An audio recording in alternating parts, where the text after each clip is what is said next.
ladies, my name is Tatiana Fontes and I have been going to OCC for a little over 8 years and I'm currently working from home. I live with some roommates who also go to OCC, and if I haven't met you before, I'm excited too. I typically serve on the First Impressions team on Sunday, and I'm excited for us to get back together when we can. Today I'm going to share with you a passage that God has been using in my quiet time, and actually several times during this period of stay-at-home orders. So amidst, like many of us most likely, facing some disappointments of things not going as planned, or even just the daily grind of a different routine and things not feeling ideal, God has really brought up Psalm 4 several times. So I'll read it first. It says Psalm 4 and verses 3 through 8. And it says, "But know that the Lord has set apart the godly for himself. The Lord hears when I call to him. Be angry and do not sin. Ponder in your own hearts and on your bed and be silent. Offer right sacrifices and put your trust in the Lord."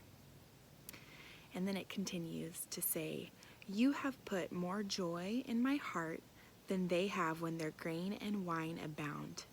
In peace I will both lie down and sleep, and for you alone, O Lord, make me dwell in safety."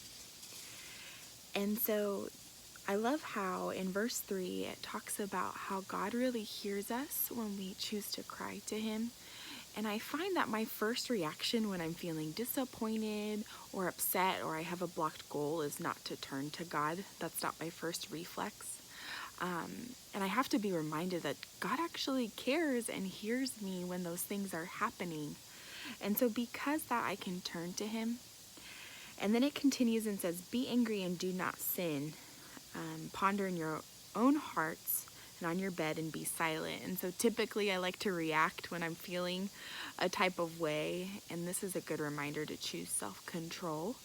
And then to offer right sacrifices and put my trust in God. And so when I'm feeling blocked and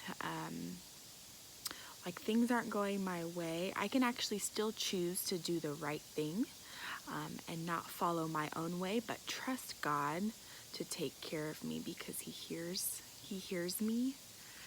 And it's so good. The passage ends and it talks about how God gives us joy regardless of our circumstances. And so this has been a time where circumstances, when they don't feel ideal, a reminder that God, he really gives us joy, and joy is independent of what's happening. And I'm really grateful for that God has put joy in my heart in those moments, one that I just can't conjure up on my own, but I can actually choose joy when I put my trust in him. And because of that, it ends really sweetly, and it says, "In peace I will both lie down and sleep. For you alone, O Lord, make me dwell in safety." And I remember that God knew everything that was going to happen in my life before it happened, and that he really holds me in his hand, and because of that I can have great peace. And so I hope Psalm 4 encourages you just like it has for me. And so thanks for letting me share.